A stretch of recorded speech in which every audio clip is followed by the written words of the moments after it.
But so I'm here with George Stiles of PAI, which is Planned Administrators, Inc. I was thinking maybe the I was something fancy. It's just, it's his Inc. But appreciate you coming in, man. You had quite the journey to get in here to Texas, right? I did, but it was worth it. So thank you for having me. This is great. Well, it's my pleasure, and I appreciate the commitment, man. I was sharing the story off camera of my, one of my early travel days and making a decision to hop in a car, but you had to switch airports and switch flights, and you got here just in time with the weather. Yep. So I do genuinely appreciate your commitment to being here, man. So we're going to talk about TPA services today, which is a very broad category, but we're going to talk about what you guys do in that world. But George, before we get to know you as the president and COO of PAI, tell me a little bit of your backstory, your early life and career and stuff. Yeah, so like a lot of your guests, didn't really see myself going into the insurance TPA world. Went to school to study public policy analysis. Thought I was going to go to law school. Thought I was going to work on Capitol Hill. And had an internship between my junior and senior year at the U.S. Senate. And this was, I'm going to date myself, but this was 1992. And there was lots of talk about healthcare reform and single payer and all this kind of stuff. This was the Bill Clinton era. So there was the primaries with Bill Clinton and Paul Tsongas and Paul Simon. And so everybody had their own ideas about how to reform healthcare. And so when I had my internship, I got tasked to do healthcare reform. And so I got to sit in on lots of hearings and report back on it, and it really kind of piqued my interest. Fast forward to my senior year, I decided kind of late in the game that I was burned out and didn't want to go to law school. Okay. My heart wasn't in it. So looking for something to do, and literally applied to a want ad in the Charlotte newspaper for a Medicare contractor position. Thought, well, I could see what the back end looks like, and then I decide if I really want to pursue this and go back to grad school. And then found out that job was with Blue Cross Blue Shield of South Carolina, and their subsidiary company that does Medicare contracting.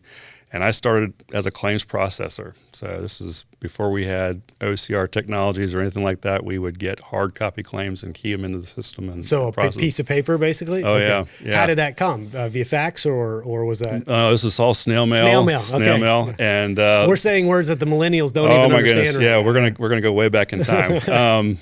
And the worst days were about once every couple of weeks, we would take a Friday and we would do beneficiary submitted claims, which were not your standard HCFA forms. They were Mrs. Jones with all of her receipts and everything, and you'd have to decipher them and get them into the system, and then explain why you weren't going to pay for some of the stuff that she thought Medicare should pay for. Well, I want to go back a little bit at a step as you were doing that internship. What intrigued you about public health policy or health care in general? It's funny. I despite my best efforts, the apple doesn't fall far from the tree. My dad has been a healthcare consultant, and he went to graduate school to study public health, and was very focused on bringing access to rural health, bringing healthcare to rural areas. And so I think that was always an interesting thing to me. And then it just became a really hot topic during that time, and everybody else wanted to do defense and all the flashier stuff. And by having that opportunity, they had me attend every hearing and report back on it. And it was just very interesting to see kind of the possibilities of what could be. Sure. But then also trying to figure out how are we actually going to do this, because it's never as easy as. When you said you got burnt out, though, I'm curious, what was the burnout like? 4 years. As I was kind of going through school, I just felt like I just couldn't do any more. I was young and I was just dumb and just thought I needed a break. And this was back before we had those break years and so on. So I just decided I needed to take a year and try to do something. And so that's, but I. Well, I understand the burnout, but I didn't know if there was an event or anything like that. You're like, no, it's screw this. I'm getting out of this. Yeah. I had everything. I had taken the tests. I had filled out all the applications, and I was just sitting there. And then I was talking to some friends who had started law school, and it just became clear to me that I didn't want to be a lawyer. Okay. and that the thought of going through 3 years of torture to then not practice just didn't seem to make sense to me. Fair and enough. so it just. So we'll go forward in your timeline, right? You answered the one ad. Clearly, you got the job. Yeah. You started as a claims administrator. You said. Yeah. So is that ultimately where PAI became? Right? Is that the company you've worked at, or? Well, so PAI is a subsidiary of Blue Cross of South Carolina. So I've been with the Blue Company for almost 29 years now. But I've moved around. I've been on the government program side. I've been on the commercial business side. Did some work with our HMO. But we've been with PAI for the last almost 17 years now. But you kind of count you said 29 years in total, total, so I right? count it all. Yeah, we always count it all as we're technically Blue Cross employees. And so it's a good relationship, though, because it's, as we were talking earlier, we're independent. We're non-branded, so we're able to be national. And you won't ever see a cross or shield on our PAI stuff. Okay. But we're able to go national and do some interesting things, and our mandate is to go out and grow and do whatever we can do, and so that's great to have that kind of freedom and support from my bosses. On the back end, we've got the technical support. Now we run our own systems, we do our own thing, but all of our stuff is in the Blue Cross data center, which is one of the top data centers in the world. Because of all the business they do with Medicare and government programs. I mean, we've got like one of the top 3 IBM data centers in the world. No kidding. Okay. I think last time I heard, we run like 1 billion claims through the data center every year. Wow. With all the business that South Carolina does. That's probably a mind-boggling amount of It data. is. Yeah. And it's one of those data centers where you got the retinal scans and the fingerprints, and it's top. Is it in an area or a nondescript building where you don't even know how to find it, or oh no, is it it's in the old corporate building, which it's this huge tower, and everyone's amazed to know that it's all IS. There's no other, it's a 7-story, 8-story building. Wow. It's all IS and data center stuff. That's crazy. And, well, I want to ask you though, before we move kind of deep into the PAI, I noticed you with the combination of the Blue Cross and the PAI time, you mentioned about 29 years or so. So that, I would say that makes you fairly unique, right? In modern days, I just changed jobs, but I don't like job hopping by any means. Yeah. But to spend 3 decades almost at one company is kind of a rare these days. Yeah. So what has it been about working for that organization that's kept you there all this time? Because I've been able to do job hopping, but within the same organization. Yeah, fair enough. So I started as a claims processor. I did that for a couple of years on the government side. Had a chance to move over to the HMO business and start my management career as a supervisor. Did that for a number of years. So I've always had opportunities to kind of move up or around and do some different things and be challenged. And I never, if you had told me when I applied for that job that I was still going to be here 29 years later, I never would have believed it. Yeah, fair enough. But it's given me some great opportunities. And then, now, was this a function of you raising your hand and saying, I want more responsibility, or did they just also identify George as a guy that we think we can groom and build? Some of both, I think. Early on, I kind of developed I figured out that I had an ability to take a struggling unit, figure out what was broken, and kind of get it turned around. You're a fixer, huh? I was a fixer. Yeah. Or a startup guy. Okay. So if something new was coming along, and maybe there's something in my analytical background from school or whatever that kind of helps me assess things, but just kind of figured out that I was able to do that. And so particularly those first 6 years of my management career when I was at the HMO side, they just kept giving me more stuff and then kind of kept giving me higher job titles and more responsibility and so on. And then that just kind of carried on through to where, for the PAI position. Well, what I think it speaks to, and, a lot of young people, especially idealistic young people, want to be entrepreneurs. Yeah. This is like, there's some sort of this aspirational component to being like an entrepreneur. Maybe it's an e-commerce entrepreneur or something in the influencer world. Yep. All that's great. there's also a role for intrapreneurs. So somebody like yourself that likes to dig in, and like you said, almost kind of startups, but you're a startup with the backing and the resources of a big organization, and you go figure out a department. What's wrong with this department? And let me mold it and turn it into something better. I kind of consider myself an intrapreneur as well, and I love that role because you have companies that support you, but they give you some autonomy to go do what you do best as well. Yeah, the other thing that I find, and I get in my role now, I get to go out and speak more to these development groups that we've got within the organization and mentoring programs and leadership development programs and so forth. And the other thing I think that I find is that so many of the younger people, and I've got kids that fit into this age group, they come out of school and they want to be a vice president. Yeah. And my advice to them always is you've got to have at least, you don't necessarily have to start at the bottom like I did, but you have to get a foundational understanding of the business. Of course. And then that really then propels you. And I think sometimes that gets lost. But those who are willing, and there are still, we still find, and when we find people like this who have that kind of mindset, we snatch them up. Yeah. Because those are the people that you really want in your Oh organization. yeah, absolutely, man.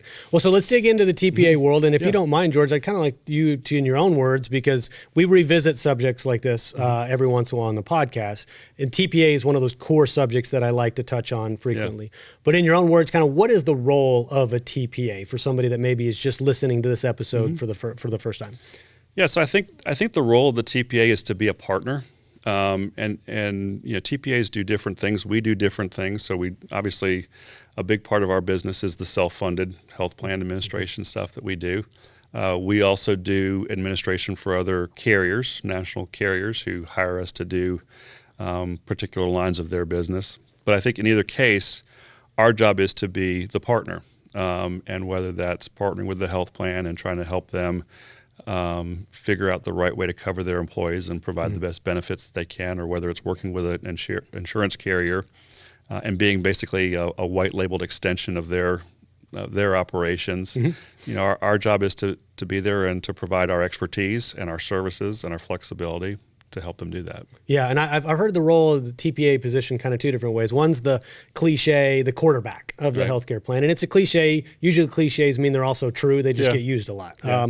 The other one that I heard that I really liked is it's kind of the connective tissue of the healthcare plan, which I really like that terminology, because what it suggests is you guys sit in the middle almost as this hub between all the other vendors, the employer, the broker, the consultant, and you help kind of spearhead the entire plan to make sure it functions well. So how would you describe it in kind of layman's terms, if you would? Pareto Health is the manager of the largest employee benefits group captive in the United States. And it's also now the main sponsor of the Self-Funded with Spencer podcast.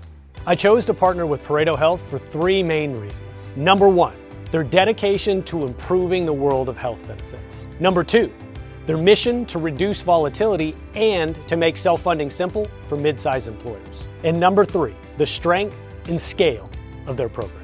With over 2,300 member groups and more than $1 billion of stop-loss premium under management, Pareto Health is the most robust solution of its kind in the country, period. Stay tuned for more information, because I'm sure I'll be featuring them on an episode of the podcast very soon. Visit Pareto Health at paretohealth.com or follow them on LinkedIn to stay up to date on the latest news and developments. Yeah, I think that what we do and the value that we offer is that we can bring, well, it's twofold. We can bring solutions. We can be that connective tissue, and we can bring the different pieces and parts. And we like to talk, when we talk about how we do things with our clients, we have access to lots of different options. And so it's a matter of picking the right pieces and putting them all together in a way that makes it a cohesive package for the employer, and more importantly for their members. Oh yeah. Right? So it's pieces and parts that Well, I presume if you're doing a great job, the TPA is almost invisible to the member, right? I mean, exactly. Because otherwise there's noise and something's going wrong. Exactly. Okay. Yeah. So, all right. So let's kind of get into the meat of what you guys do and your specialty, right? Like, talk to me about a little bit of the brass tacks of types of groups we work on, limitations, but opportunities. Like, tell me your core services. Yeah. So right now, and I say right now because it evolves, but right now we've got three main lines of business. We've got our what I call our traditional ASO group health business, which we do. And again, we're predominantly in South Carolina, but we've got a big strategic focus to move outside of the state, and we've got some great plans and some great opportunities to kind of push out. And I'd like to see us grow nationally. Okay. So today it's predominantly in South Carolina, but we do have some groups outside, and we're making a push. Typical is, or kind of our sweet spot, I guess, would be that 250 to 1,500 size group.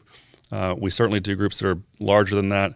We also are doing more and more groups that are smaller than that. Okay.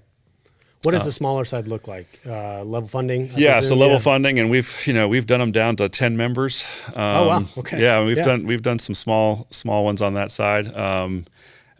What's your kind of sentiment on that space, right? I mean, I know it's always a tricky space to get data and stuff like that. I mean, but do you see that as a good opportunity for you? I see it as a growth opportunity. Okay. I think I'm one of these believers that there's going to be a continued push to move groups where it makes sense to move groups to self-funding.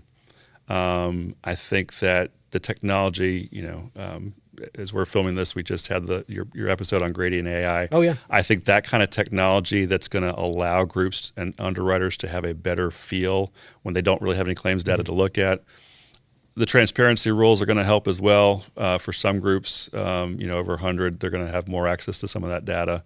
But I think that will continue to evolve, and more groups will see that as an option. So we view level funding as kind of that stepping stone. I do too, yeah. And so, get the group who's fully insured, move them to level funded, give them some opportunities to get some claims experience, and then move them into a more traditional fully But that level funded space, I think we were talking a little off camera though, but you have to keep it a little more scalable, a little more turnkey. Because if you're doing 15, 20 life groups, you can't put a lot of, I would say a lot of work, but you can't do a lot of custom work in that space, right? It can get overwhelming from an administrative standpoint if you try to get too cute and customize too much on a level funded. So our approach has kind of been to come up with a set core, 4 different kind of plan variations that the groups can choose from, and then try to keep it as streamlined from an administrative and accounting perspective as possible. And then that way it's better for everybody, and it gets them better rates, and it's easier for us to administer that way, and it makes it more scalable. And then you can really start to look at those smaller groups that you may not have wanted to handle, 15 years ago or 16 years ago when I got in here. You would have never looked at a group under 250 for self-funding. Oh yeah. Well, you know what, man? I see those. There's those regular reports. I think Milliman does a good job of keeping up with it. I think there's a Kaiser report as well that shows like the percentage of employees that are in a self-funded plan in the United States. And it always hovers around 2/3 of the employed population is in a self-funded plan. But there's that small group cohort that's been very static at about 16 to 17% over the course of like the last couple decades. I look at that is the biggest area of opportunity as well. If I'm a consultant, I'd be having conversations with 50 life groups about self-funding all day long. Captives, level funding, working with TPAs. But I just see that as a ripe opportunity for all solution providers as well. The challenge, which you referenced earlier, is getting good data to get good stop loss quotes so that you actually can move them self-funded. Right. Yeah. But what about the theoretical top side? Because you said 15. Was it? You say 2,500-ish or 1,500 has historically been our sweet spot. We've got groups up to over 3,000. There's nothing magical about the top number. I think for us historically, it's been about just our market in South Carolina, and well, there's not a ton of 20,000 life employers, right? Exactly. Yeah. So I think the marketplace that you work in puts your top end of your sweet spot in just naturally. Exactly. But so I want to go back to one thing that you said as you're looking towards the expansion. What are these initiatives? Like, what do you have to alter as you're looking to expand across the country? Like, are your services differing? Your plan designs differing? Your networks? What tell me about that? Yeah. So I think for us, it's a combination of network issues, or not issues, but just figuring out the network. In South Carolina, we can piggyback off our parent company's network, which is nice. Outside, we have other alternatives. So that's what we've been kind of working on. And then I think part of it is about just finding the right plan design, the right mixture. So one of the things that we've been really working on, one of the things I'm excited about, is the kind of the growth of direct primary care. Okay. And I'm a big fan now of direct primary care. We have a company in South Carolina called Proactive MD. They're based in South Carolina, but they're growing, and they're in like 17 different states. We've got several mutual clients with them, and so we've developed this really nice relationship and partnership through these mutual clients. Okay. This past January, we started working with a mutual client that we've had for a long time. They were with a hospital-based ACO for the past 3 years, not seeing the results that they were promised. So we went in with Proactive MD, and it's a kind of a unique situation in that the group is mandating that everybody goes to Proactive MD for their primary care. Okay. They've got some carve-outs for OB and pediatrics, but otherwise you have to go to Proactive MD, and it's a near-site clinic model. Right near it's a small Christian university, right near campus. They've got a center set up for them. You have to go there. If you go see a specialist and it's not referred by the Proactive MD doctors, it's not getting covered. I see. So it's the gatekeeper model, but it's the gatekeeper where the primary care doctor has the control of the gatekeeper. So is it set up like a true DPC where it's a capitated fee-based model? Yep. Oh, okay. Yep. So I've heard of Proactive MD, and I think I was telling you beforehand, I believe we're trying to schedule them to come on. Yeah. I'm a huge fan of DPC. I've covered it a couple times on this podcast. But what is it from your perspective as a TPA? Like value? Like tell me about the value. Yeah. So one of the reasons we like them so much is it's all quality focused. It's all about quality of care. It's about not just what they do in their primary care clinics, which is a pretty extensive list, but it's also about their commitment to finding, if they do have to send somebody outside the clinic to a specialist, finding the right provider, finding the high quality doctors that they want to work with, getting them the care that they need, having it all tightly coordinated, and we've just really like that. See that as an ability to really have an impact on quality and ultimately cost. Yeah. Right. I'm a proponent that if you really focus on quality care, then your overall medical spend is going to go down. I would agree with you. Yeah. How do you define quality though? Then obviously, like, is it outcomes based? Is it the revision rate? I mean, what do you? I think it depends on the case, but yeah, I think it's about kind of how quickly are we getting them how quickly are we getting this person back to full health? What are the readmission rates on hospitals? What are we avoiding from a hospital admissions standpoint? All those kind of things, and that's one of those. We all like to talk about quality. I think that's one of those little tricky things because there's some different definitions of it. Well, it's just like transparency. We're transparent. Right. Well, what do you really mean by transparent? Right. Everybody can say they're transparent. Right. But I'm with you, though. It's funny when you dig in and we realize that cost and quality don't always align. You presume you spend more, that your quality goes up. I think sometimes or often it's the inverse is actually true. But then again, it's like who's defining quality and what are the outcomes or what are the metrics in which we define it? Yeah. I was going to ask you, though, like DPC, one of the common limitations or objections to a direct primary care model is that it's hard to scale across the country if you have a diversely located population. So do you think there's a way that you could, you mentioned near site clinic, but there's a way that if I have a population that's in 17 different states that we could still deploy this Proactive MD model and make it make sense? Yeah, I definitely do. And that's one of the things we like in terms of our partnership as we're looking to grow for a couple reasons. One, if you're the way their model works, you can use any of their clinics. So they've got some scalability there. The other thing that they're really getting into, which makes sense, is doing more telehealth, right? So they have opportunities to set up satellite offices with a kind of telehealth services, patch into the regular doctor who's at the main clinic kind of approach. Okay. And the other thing that's been nice about them is that they are the way their model is and kind of what they need to support a clinic. And there's some out there who require a lot of volume to be able to support what they want to do. Yeah. That's not the case with them. They're in a lot of rural areas. Okay. They've got a bunch of school districts and stuff in very rural areas. So it's not just big metropolitan areas that make it work. So I think, and I think strategically as we're looking with them, we're going to look and find markets where we can have an impact and can support, 1, 2, 3 clinics, whatever it might be in an area. Well, and so I would say with that model, and I don't want to spend too much time on DPC because I don't want to divert attention away from PAI, but what I see is there's a provable ROI. It's tangible, the impact to claims if you deploy this model correctly. Right. It may take a belief or a conceptual commitment up front, but there is tangible ROI on the back end once this thing is operational. Right. That I think groups just need to be able to trust, and the messaging needs to be strong and things like that. This podcast is sponsored by PlanSight.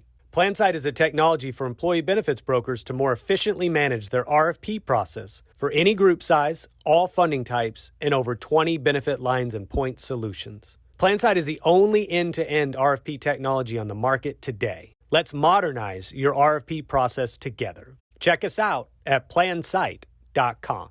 Yeah, not just the groups, but the underwriters, and Okay. we've worked with a couple. We've worked with several and kind of laid out the model. They've got Proactive MD has a really strong data analytics team as well, so they're able to show kind of that ROI.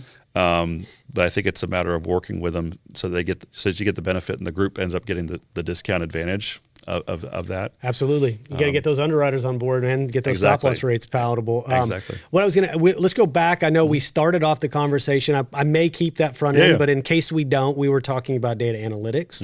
And I know one of the core services of a TPA, right, is going to be reporting, which I want to touch on that. Yep. But then you also offer data analytics as well. So can you touch on those two components of like that value of working with a great TPA? Yeah, so I think one of the things we pride ourselves on is transparency and being able and willing to work with brokers, consultants, groups, sharing the information. We've put a lot of money. We've got a solution called PAI Analytics, which is built off of a Deerwalk platform. We've put a lot of effort into. We take every piece of information we can possibly get and put it into the analytics tool. And then that allows us to produce lots of good data analysis. So we've got what we call like an executive dashboard. It's got 30 different reports in it that you get automatically. But then we also have the ability to, obviously run our own queries if we need to. But more importantly, I think, is for certain brokers and consultants that we work with who are really, that's their thing, is being able to do that kind of analytic work.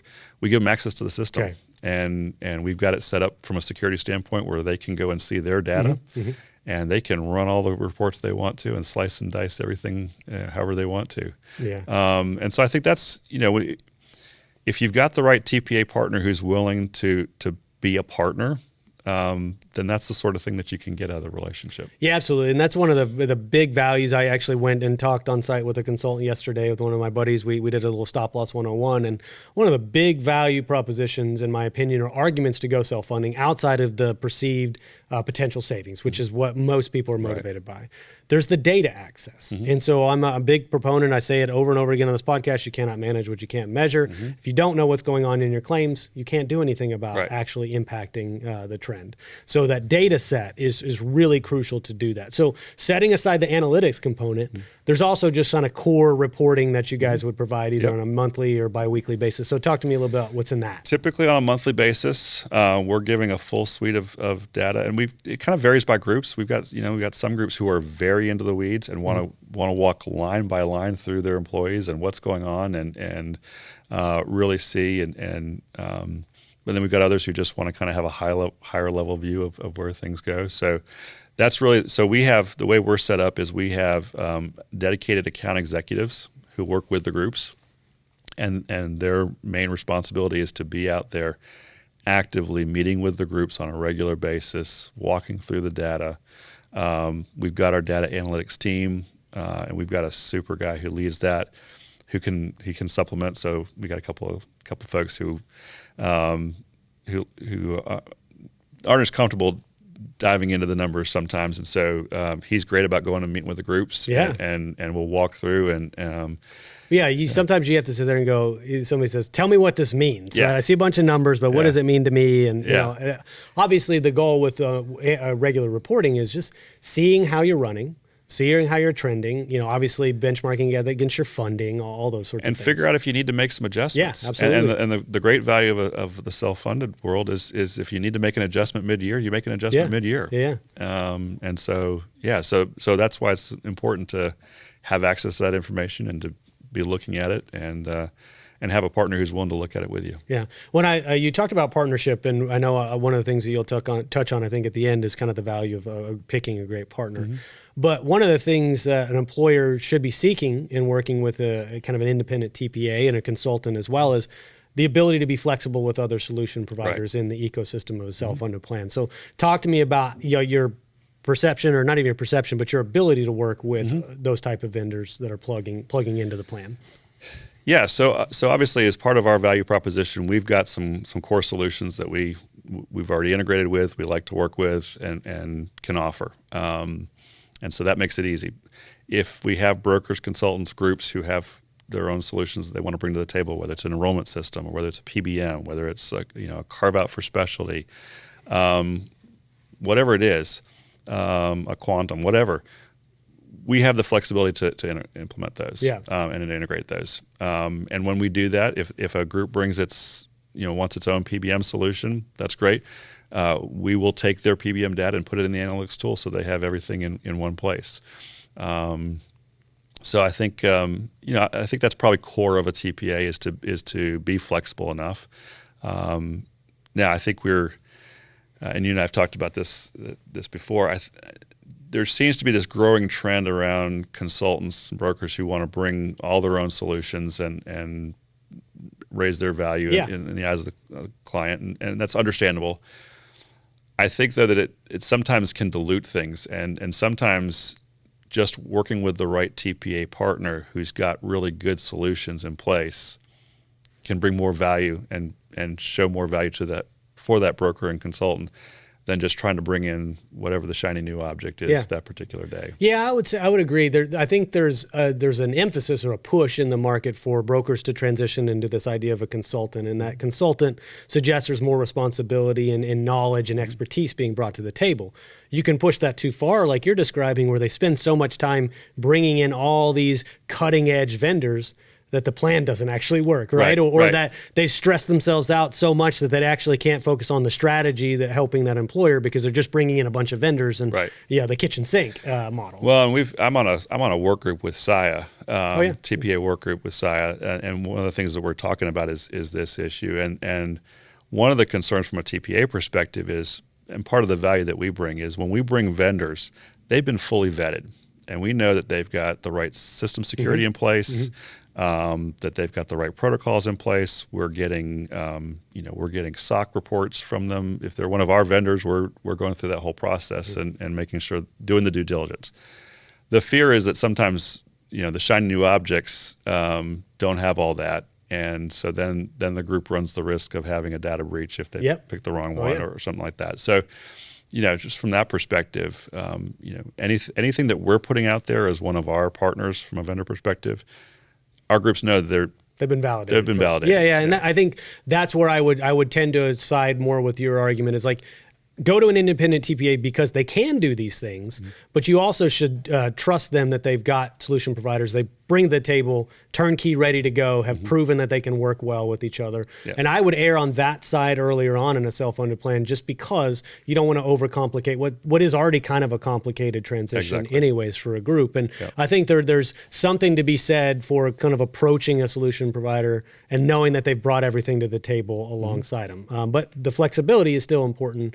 If they do have, we love Smith RX or we love Magellan or whatever it may be, they can still do those things as well. And we're constantly evaluating and looking for new opportunities and looking at new vendor partners. And I mean, that's one of the fun things I get to do is really kind of spend more time doing that piece of things and finding what's going to be a good solution and a good value to our clients. Well, what about the stop loss piece? I'm a homer for stop loss, right? I'm biased here, but I was telling you kind of off camera beforehand that you've seen this somewhat of a movement away from having the TPA as much. It used to be TPA-controlled stop-loss marketing was kind of the go-to way. Right. Now with the proliferation of GAs and brokers bringing that stuff in-house, that's less common. So kind of tell me how that's changed over the course of the years, and then what do you guys do in response to that?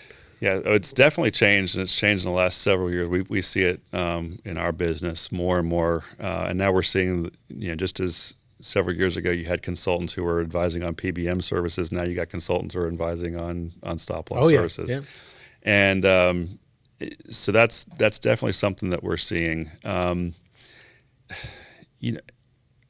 the way I approach it is, and let's be honest, there's money on the table. There are overrides that we get when we place the stop loss. We use those overrides to help lower our admin costs. So our position is, if you want to take on that responsibility and place it, that's fine. There will be, we have to adjust our rates. I think we're seeing, and the other thing that I see that really worries me as it relates to stop loss and how that sales process works is I see too many groups who are changing carriers every year, and they're trying to find that extra dollar off their rate. And then I've got an opinion about this, believe me. And then as you lose that relationship. And we work very hard to make sure we do things the right way and get everything paid the right way and on time and all that kind of stuff. But there's always that end of the year claim that comes in, and then you find you're out of a stop loss period. And if you've got a relationship with the carrier, and they know that you're not going to leave them next year for an extra dollar off the rate, then they're more willing to work with you and help you out. And so we're actually spending a lot more time having to work through those kinds of things and deal with some of those issues. And so I think there's value in our philosophy. My philosophy is we want to build long-term relationships with everybody that we're working with, whether it's clients, brokers, vendors. And so I think there's this whole thing about just trying to find a year after year rate is problematic, and it's not in the client's best interest. Well, and I'll share my opinion on it, right? I know obviously we'll be diplomatic, but my opinion is such is why you see that happening where we're shopping for $1 off is I think the consultants in that position don't really see the forest for the trees. And so they're like, oh, well, if I can save 10% on my premium or 2% or 5%, they might see a tangible $5,000 or $10,000 or $15,000 of fixed cost savings. Right.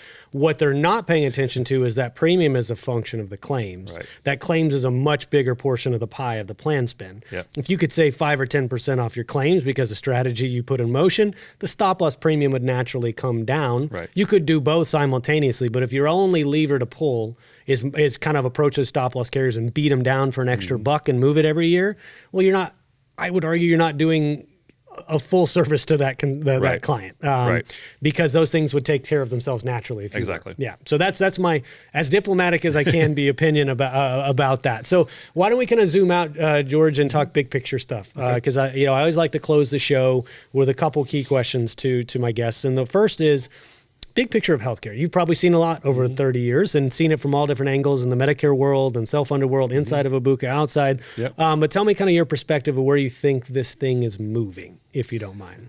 ClaimDoc is a medical claim auditing and member advocacy company. We provide fiduciary services to employer-sponsored benefit plans and allowing them to create an environment where we ensure that the benefit plans are being charged on a fair and reasonable basis.